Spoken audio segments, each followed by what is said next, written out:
The awakening storm. The silence in the council chamber was absolute. 7 alien species, each representing billions of souls across the galaxy, sat frozen as the human transmission crackled through their communication arrays. The voice that emerged was calm, almost conversational, but it carried an undertone that made even the most battle-hardened warriors among them shift uncomfortably in their seats. "You wanted war," the human commander had said, his words echoing through the vast chamber. "Now witness how we wage it." High Counselor of the Hegemony Alliance raised one of his 4 arms, his chitinous exoskeleton gleaming under the artificial lights. His species, had conquered 17 star systems through sheer brutality and superior numbers. They understood war. They had written the modern rules of galactic conflict. Yet something in that human's tone made his mandibles click nervously. "Cut the transmission," he commanded, though the signal had already ended. The other council members remained silent.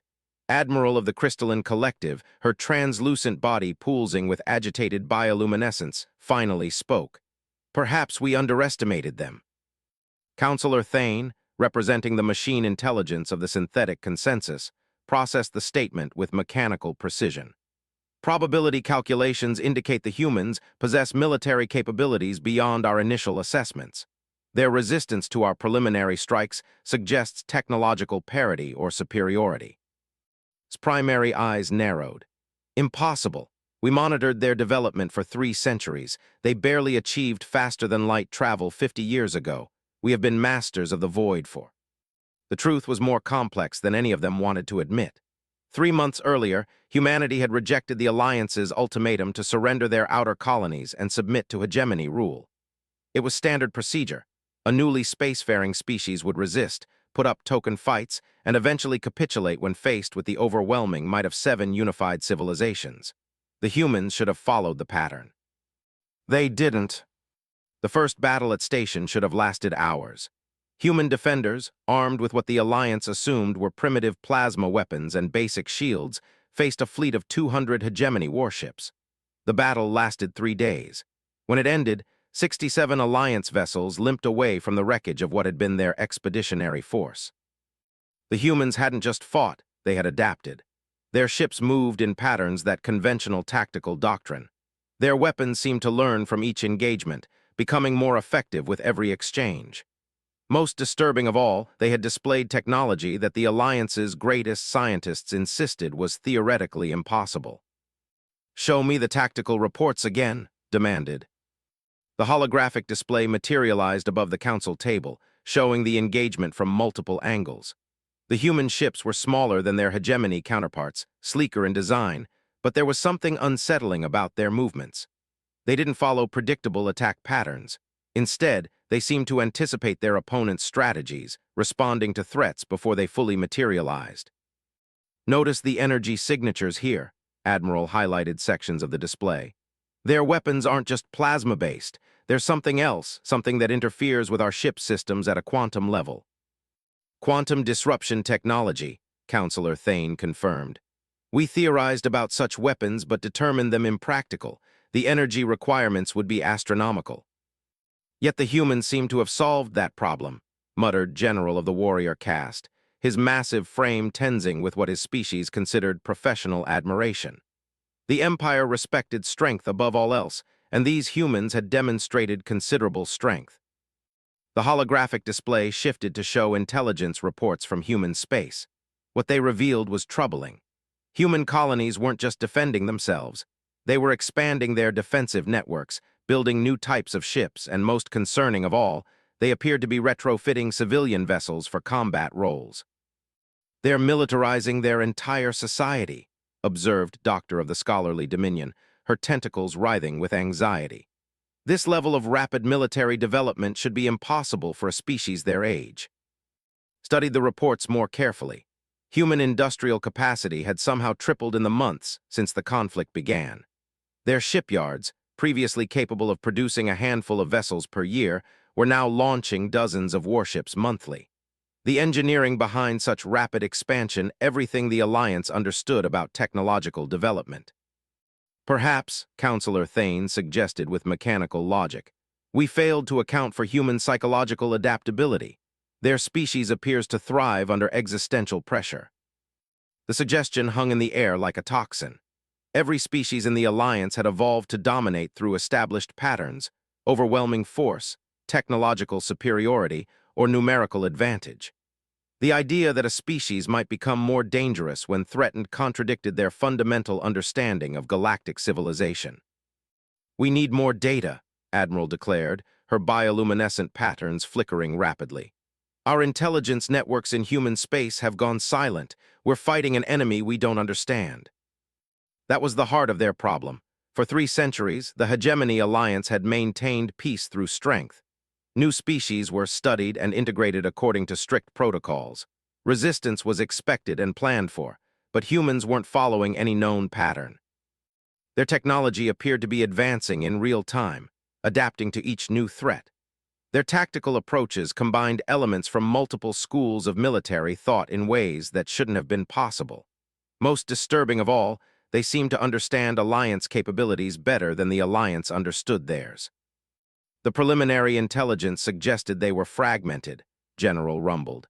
"Multiple nation-states, competing ideologies, frequent conflicts among themselves. Standard divide-and-conquer strategies should have been effective." "That intelligence was apparently flawed," admitted grimly. "The humans unified faster than our models predicted possible. Within weeks of our first contact, they had established a single command structure and begun coordinating their response." The display showed intercepted human communications from the early days of the conflict. What struck the council members was the speed and efficiency with which humanity had mobilized. There had been no lengthy debates, no political maneuvering, no resistance to unified command. It was as if the entire species had been waiting for exactly this moment. "Perhaps," Doctor suggested tentatively, "we should consider diplomatic options." The suggestion was met with immediate resistance from several council members.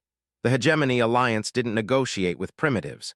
It absorbed them, guided them, civilized them according to established protocols. To negotiate would be to admit that humanity posed a legitimate threat. "Unacceptable," declared. "We represent 7 mature civilizations with combined military assets numbering in the hundreds of thousands. They are one species barely emerged from there. The idea that we would negotiate from a position of weakness is absurd." But even as he spoke the words, felt a growing unease. The human transmission had been broadcast on frequencies that should have been impossible for them to access.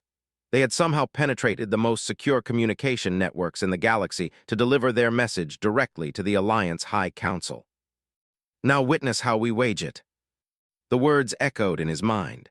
There had been no bravado in the human commander's voice, no emotional outburst or desperate threats. It had been a simple statement of fact, delivered with the calm certainty of someone who knew exactly what they were capable of. Admiral accessed another section of the tactical reports. "The humans have established defensive positions in 47 star systems," she announced. "Each position appears to be equipped with technology we don't recognize. Long-range sensors detect massive energy signatures, but we can't determine their source or purpose." "Could they be developing planet-killing weapons?" General asked. "Unknown," Counselor Thane replied. "Our analysis suggests something more sophisticated. The energy patterns don't match any known weapon configurations." Unease deepened. The Alliance had protocols for dealing with planet killers and other weapons of mass destruction.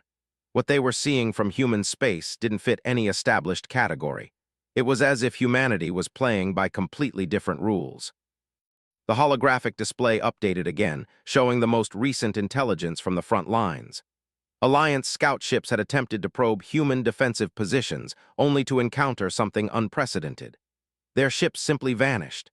Not destroyed in the conventional sense, they disappeared entirely, leaving no debris, no energy signatures, no trace they had ever existed. 17 scout ships, Admiral reported quietly. All experienced crews with advanced stealth technology. They approached human defensive perimeters and simply ceased to exist. The council chamber fell silent again.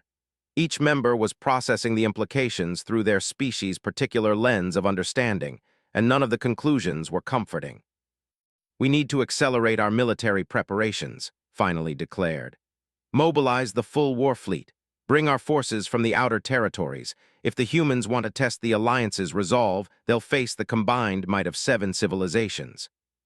But privately, he wondered if they were already too late. The humans had demonstrated capabilities that challenged fundamental assumptions about technology, strategy, and the nature of warfare itself. They had unified impossibly quickly and were advancing technologically at rates that explanation.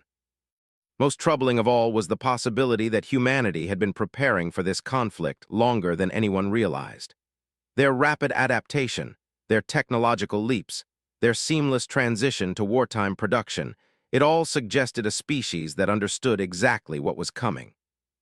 As the council members departed to mobilize their respective fleets, none of them noticed the subtle anomaly in their communication systems. Deep within the quantum encryption layers that protected their most secure networks, something was listening, learning, and preparing to deliver that knowledge to its creators. The humans had issued their warning. Now the galaxy would discover what it meant. The storm breaks. Commander Sarah stood in the observation deck of the UES Defiance, watching the Alliance armada approach through the vast emptiness of space. 2,000 warships stretched across the void like a metallic constellation, their combined mass representing the military might of 7 civilizations spanning millions of years of technological development. Against them, humanity fielded 300 vessels, many of them converted civilian ships that had been retrofitted in the frantic months since the war began. The odds should have been impossible. On paper, humanity was about to be crushed by overwhelming force, but its expression remained calm as she studied the tactical displays.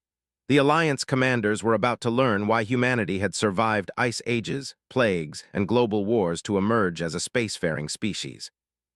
"Admiral on deck," announced Lieutenant as Admiral entered the observation area. Was 63 years old, a veteran of humanity's brief but violent colonial disputes, and one of the few military leaders who had predicted this exact scenario decades earlier. His weathered face showed no emotion as he joined at the viewport. "Status report," he requested quietly. "Alliance fleet is maintaining formation, approaching on multiple vectors as expected," replied. "They're following standard hegemony doctrine, overwhelming force distributed across a broad front to prevent flanking maneuvers."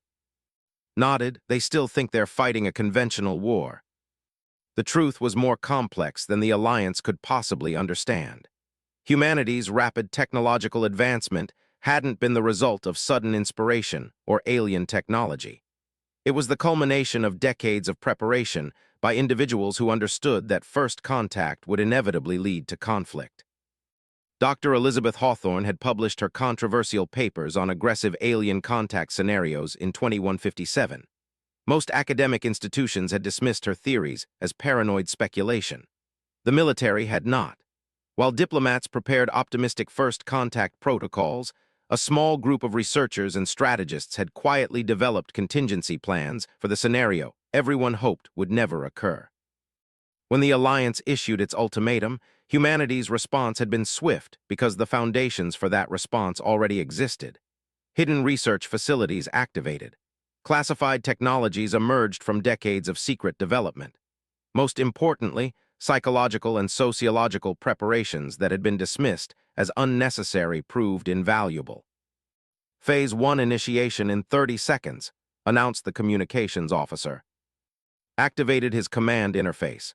Across human space, 300 ship commanders received the same signal simultaneously. The Alliance was about to encounter something unprecedented in galactic warfare, an enemy that had studied their tactics for decades and designed specific countermeasures. "Phase 1 executed," reported. To the Alliance observers, nothing appeared to happen. The human fleet maintained its defensive positions around the Jupiter orbital facilities, apparently preparing for a last stand against overwhelming odds. Long-range sensors showed no unusual activity, no desperate attempts to flee or reposition for advantage. What they couldn't detect was the activation of quantum communication networks that operated outside normal space-time constraints. Every human ship, every orbital platform, every defensive installation was now connected through technology that the Alliance's best scientists insisted was impossible. The quantum entanglement communication system allowed instantaneous coordination across vast distances without any detectable energy signature.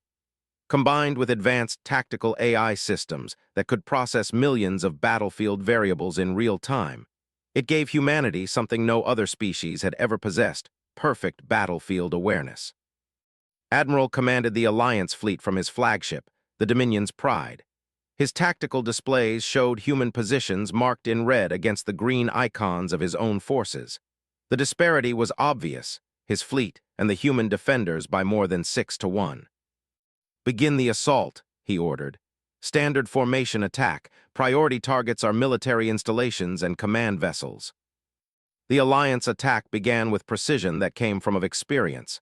Energy beams and projectile weapons reached across space toward human positions. Point defense systems activated automatically.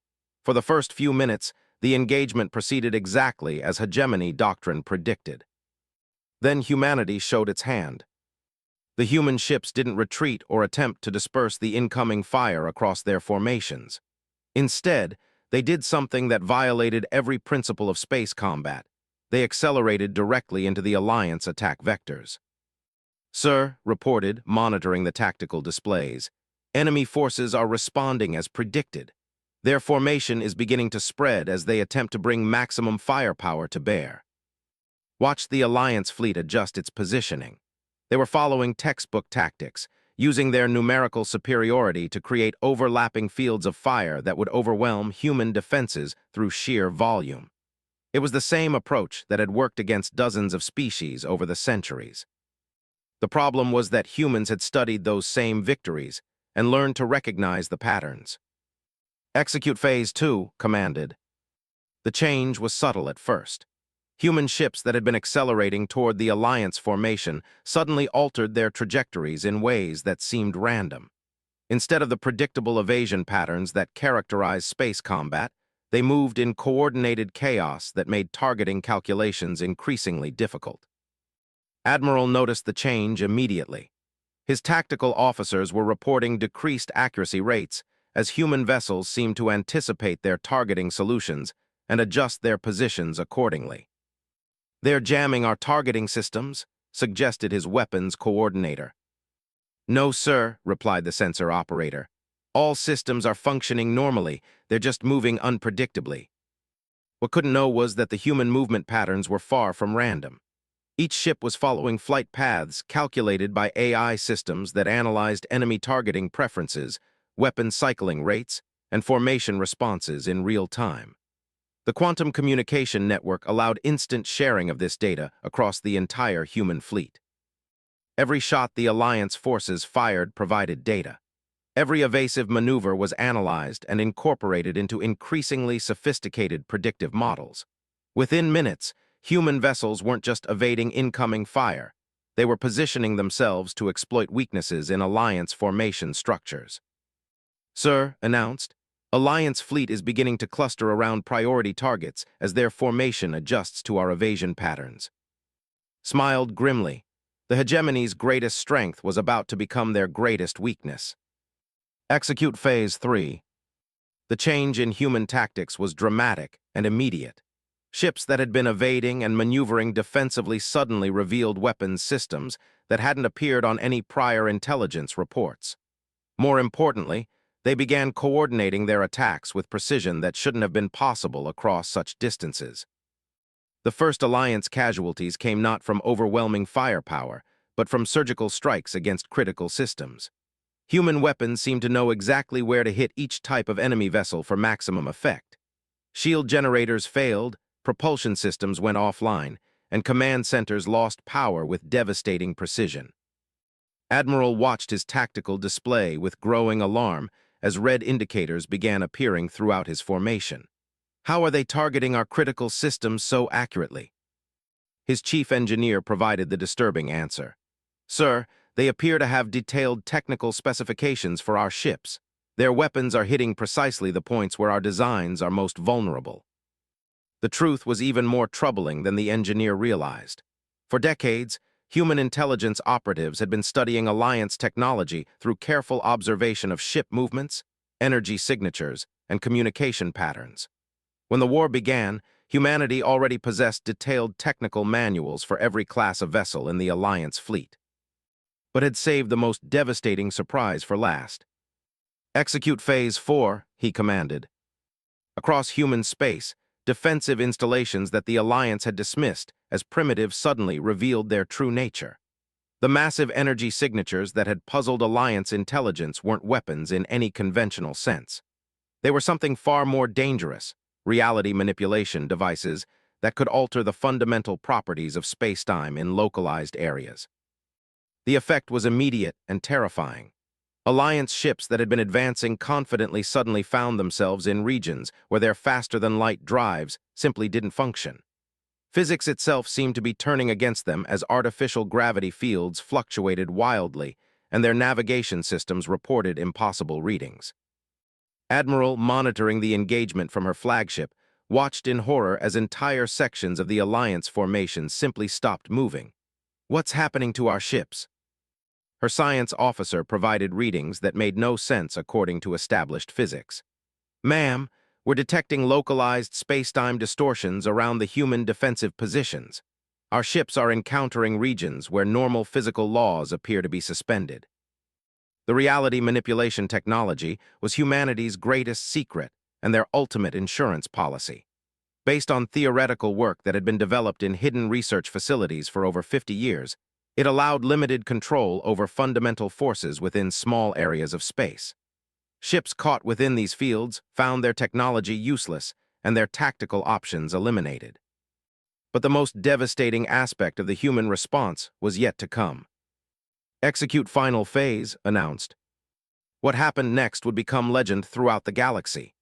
Every piece of technology humanity had deployed, the quantum communication networks, the predictive AI systems, the reality manipulation fields, suddenly began working in perfect synchronization. Human ships moved through the chaos of battle with impossible coordination, avoiding enemy fire that seemed to bend around them while delivering attacks with surgical precision.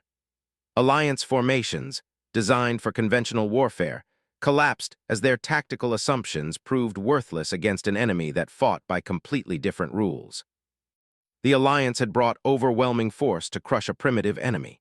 Instead, they found themselves confronting a species that had spent decades preparing for exactly this scenario, and had developed capabilities that challenged the fundamental assumptions underlying galactic civilization. Admiral watched his mighty fleet being systematically dismantled by forces he couldn't understand using technology that shouldn't exist. The humans hadn't just prepared for war, they had reimagined what war could be. "Sir," his communications officer reported with barely controlled panic, "we're receiving a transmission from the human fleet." On his main display, Commander's image appeared. The human looked tired but determined as he delivered his message to the remnants of the Alliance Armada. "You came here expecting to fight primitives armed with inferior technology. You believed your experience and numbers would ensure victory. You were wrong. This is how humanity wages war, not with brute force, but with intelligence, adaptation, and the absolute refusal to surrender our freedom to anyone." The transmission ended, leaving the Alliance fleet commander staring at tactical displays that showed the systematic destruction of everything he had thought he understood about warfare. The humans had just demonstrated that sometimes evolution favored the survivors over the conquerors. The new galaxy. 6 months after what historians would later call the Battle of Jupiter's Gate, ambassadors stood in what had once been the Hegemony Alliance Council chamber. The massive hall, designed to intimidate visiting dignitaries with displays of overwhelming power, now served a very different purpose. Representatives from 43 species sat in carefully arranged seating that emphasized equality rather than hierarchy. The transformation hadn't happened overnight. In the weeks following humanity's decisive victory over the Alliance fleet, the galaxy had changes that no one could have predicted.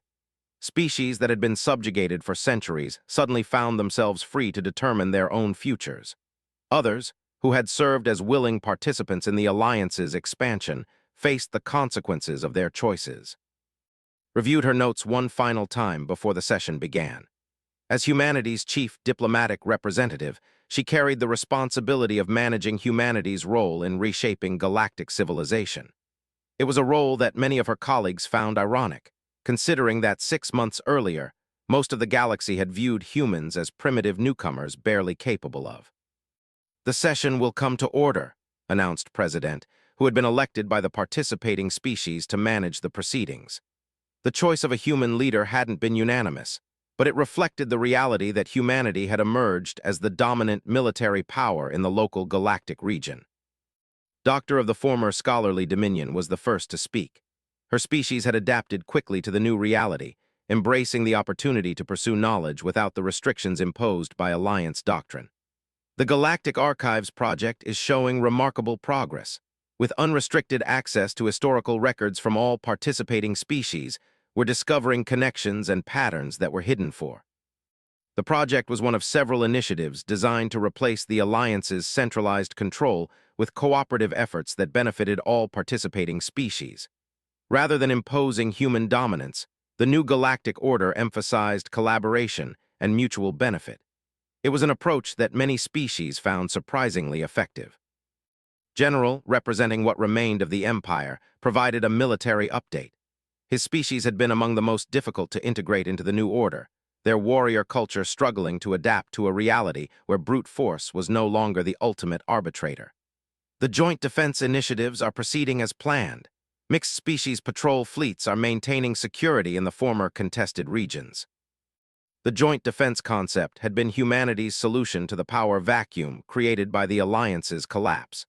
Rather than replacing one hegemony with another, human strategists had proposed a network of mutual defense agreements that allowed each species to maintain sovereignty while contributing to collective security.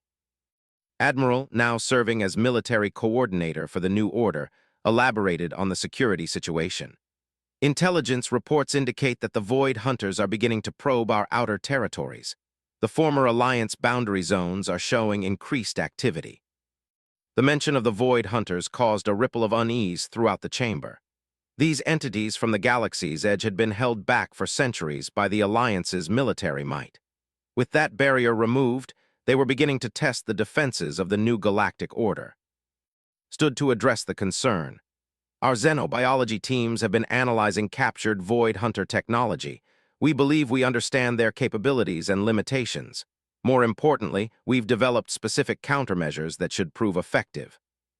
The truth was more complex than she could reveal in open session. Humanity's rapid technological advancement hadn't slowed after their victory over the Alliance. If anything, access to alien knowledge bases and research facilities had accelerated their progress. The reality manipulation technology that had proven so devastating in the Jupiter battle was now being adapted for defensive applications that could protect entire star systems. Counselor Thane, representing the synthetic consensus, raised an important point. "The machine intelligences in the Outer Rim regions are requesting integration into the collective defense network. However, their computational architectures may not be compatible with our quantum communication systems."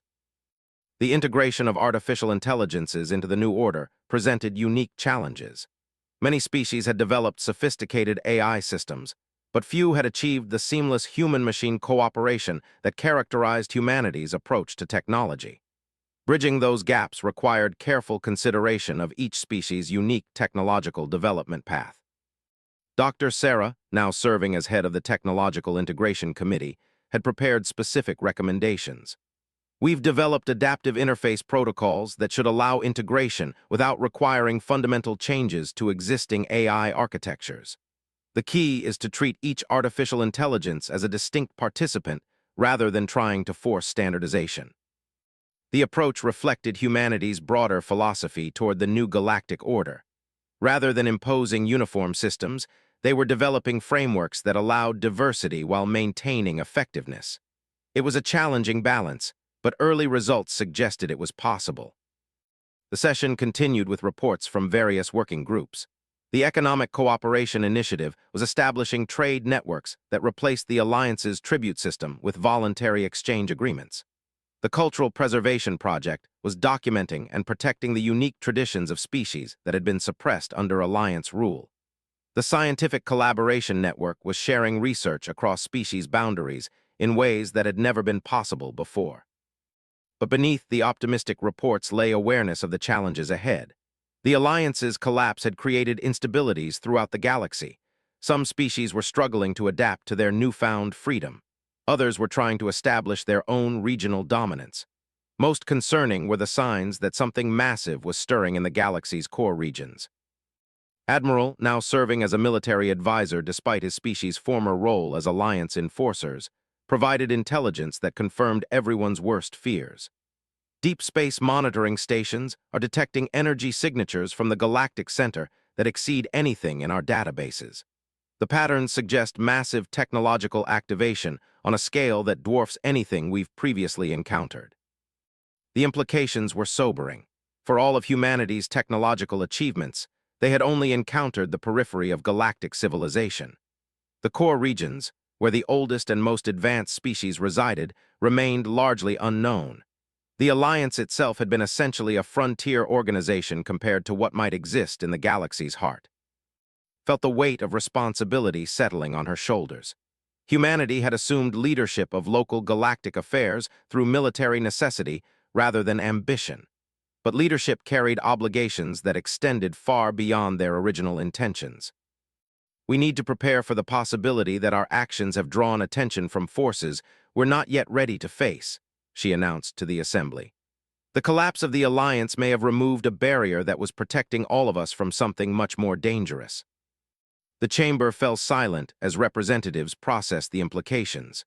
They had all been focused on building a better galactic order, but the possibility that their efforts might have awakened something ancient and powerful cast their achievements in a different light. Doctor broke the silence with characteristic directness. Then we need to accelerate our preparations. The quantum communication networks can be expanded to include all participating species. The reality manipulation technology can be adapted for large-scale defensive applications. Most importantly, we can share humanity's rapid development protocols to accelerate technological advancement across the entire network. Her suggestion was revolutionary. Humanity's greatest advantage had been their ability to adapt and advance quickly under pressure. Sharing those capabilities with other species would fundamentally change the balance of power in the galaxy. President called for discussion on the proposal. The debate that followed revealed the careful balance of cooperation and self-interest that characterized the new order. Some species embraced the opportunity to accelerate their development. Others worried about the implications of rapid change. A few questioned whether humanity could be trusted with such influence over galactic development. General provided the warrior's perspective that often cut through diplomatic complexity.